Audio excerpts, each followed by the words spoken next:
The words hit me with the force of a physical blow.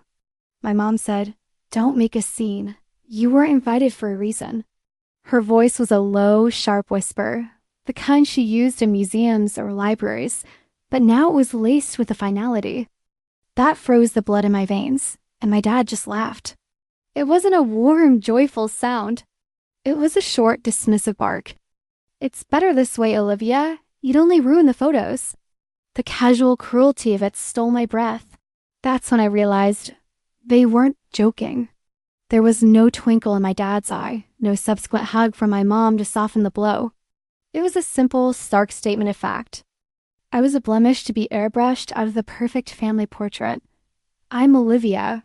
I'm 25 years old, and that was the moment I understood what being the forgotten child really meant. It wasn't about being left out of a game.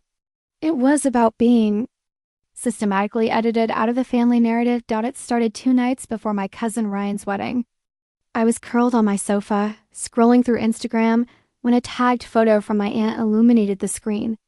My entire family was there, beaming in the soft glow of a restaurant's patio lights at the rehearsal dinner. My mom resplendent in a new silk scarf, my dad with his arm around my brother, my aunts and uncles, everyone, except me. The caption read, "So happy to have all my favorite people together, #wedding week." My heart hammered against my ribs. I thought it was just an oversight, a mistext, a simple mistake. That fragile hope shattered at 11:08 p.m. with a direct message from my cousin Sophie. "Oh God, Liv, you saw the pics? You weren't supposed to know about tomorrow. Aunt Marie said you weren't invited." Sorry. The single apologetic word. At the end felt like salt in a wound she hadn't inflicted. I stared at my phone, the blue light washing up my face in the dark room, reading her message over and over until the words lost all meaning. My gaze then drifted to the kitchen counter. There it sat, propped against a fruit bowl, the wedding invitation, with my name clearly printed beneath my brother's. It was heavy cardstock, engraved in elegant gold script, formal, beautiful, a tangible promise of a celebration I was now explicitly barred from. So why was I suddenly not invited? The answer, it seemed, was simpler and more brutal than I could have imagined. I was the variable that risked ruining the picture-perfect day. The phone call was a short, brutal lesson in how little my presence was valued. I called my mom immediately, my fingers trembling as I held the phone, still clinging to the hope that there had been a catastrophic misunderstanding. "Hey, Mom, about Ryan's wedding tomorrow." I didn't even get to finish my sentence. Her tone turned sharp, the familiar sound of her disapproval cutting through the line. "Olivia, I told you, you're not going." She took a short, impatient breath.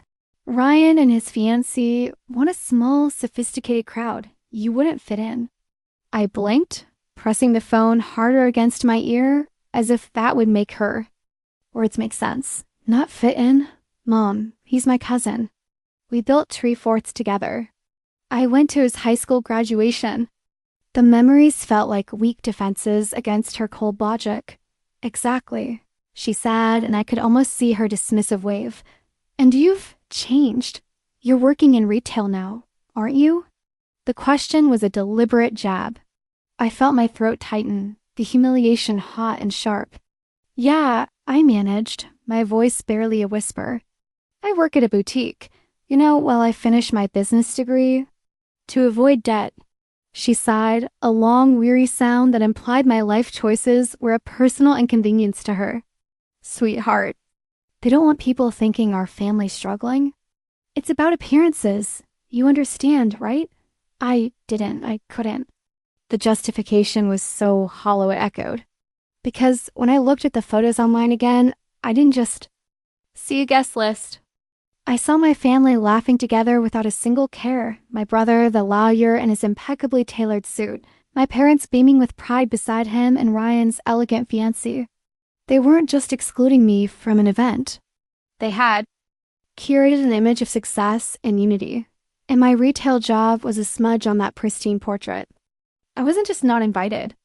I'd been carefully, deliberately erased from the family narrative, deemed unworthy of being in the picture. The morning of the wedding, I watched them leave from the top of the stairs, a silent spectator in my own home. Mom was a vision in cream silk and pearls, checking her reflection in the hall mirror. Dad stood by the door, meticulously adjust height. They moved with the focused energy of people heading to an important event, a close circle of two. They didn't even look at me, no goodbye, no guilty glance. No last-minute mention of the fact that the invitation with my name on it was still on the counter, and I was supposed to be there with them. The heavy front door clicked shut with a sound of finality, and I just stood in the hallway, the quiet pressing against me like a physical weight. Thick and suffocating, that's when I made my decision. The numbness shattered, replaced by a cold. Clear resolve. I was going. The next day, I put on the only dress I had that wasn't for work, a simple clean line navy blue shift. I did my own hair, twisting it into an elegant knot, my hands steady despite the tremor in my heart. I grabbed the engraved invitation, my ticket to a party I was supposedly crashing, and drove the 2 hours to the vineyard venue in a determined silence. When I walked into the sun-drenched reception, people turned. Not in shock or outrage, just. In mild confusion, a few squinted, their smiles faltering. It was the look you give someone you recognize but can't quite place. Like they'd seen a ghost from a family photo album. Ryan spotted me from across the room, where he was surrounded by a laughing group of friends. His eyes went wide, not with anger, but with pure, unadulterated surprise. Liv, you came. He broke from the circle, crossing the space in a few long strides. He pulled me into a warm, crushing hug before I could stammer a single word of explanation. Then, his voice low against my ear so only I could hear, he whispered, "Mom said you didn't want to come." I froze in his embrace, the world tilting on its axis. "She told you that?" My own voice was a strained whisper. He pulled back, his hands on my shoulders, his face still arranged in a cheerful grin for the surrounding guests. "Yeah, you nodded. Said you were busy working weekends and couldn't get the time off." I was really sad about it, honestly. There it was. The lie, so simple and so devastating. They hadn't been protecting him from me, the unworthy, struggling cousin. They hadn't been sparing the happy couple from my presence. They had been protecting themselves from the awkward questions, from having to explain the daughter who didn't fit their polished narrative. The exclusion wasn't for Ryan's benefit. It was a facade to maintain their own. During the reception, I sat quietly at a small table in the back, a ghost at the feast. The clinking of champagne glasses sounded like alarms. One by one, people stood to give toasts, their voices thick with sentiment. Every speech was a tapestry woven with the same threads: family, love, loyalty. Each word, so easily spoken, landed on me like a stone, making my chest ache with a hollow, throbbing pain. They were celebrating a concept that, in this room, felt like a beautiful lie. Then came the moment that shattered the illusion. Ryan, beaming, stood up with his glass raised. He thanked friends, the wedding party, his new in-laws. Then his gaze settled on my parents' table. "And a special thank you to my Aunt Marie and Uncle Paul," he said, his voice warm with genuine gratitude. "You guys are the best. You helped so much with the planning and logistics, and for making sure everyone could be here." A warm, approving wave of applause swept through the room. Everyone clapped, everyone except me. The hypocrisy of the words, "everyone could be here," was a trigger I could no longer ignore. The carefully constructed dam of my composure broke, because I couldn't hold it in anymore.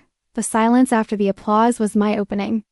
My chair legs scraped loudly against the wooden floor as I stood up. Every head in the room swiveled toward the sound. "Actually," I said, my voice clear and steady, cutting through the celebratory air, "not everyone was supposed to be here. Apparently, I was told not to come." The room went utterly, profoundly silent. You could hear the ice melting in. A distant glass. Ryan's bright, happy smile faded, replaced by pure, uncomprehending confusion. "Liv, what do you mean?" he asked, his voice laced with concern. I didn't look at him. I looked right at my mom, holding her gaze across the Sea of stunned faces. Maybe ask her. She went pale, the color draining from her face so completely it was as if she'd seen a specter. I didn't, she stammered, her voice a weak, fluttering thing.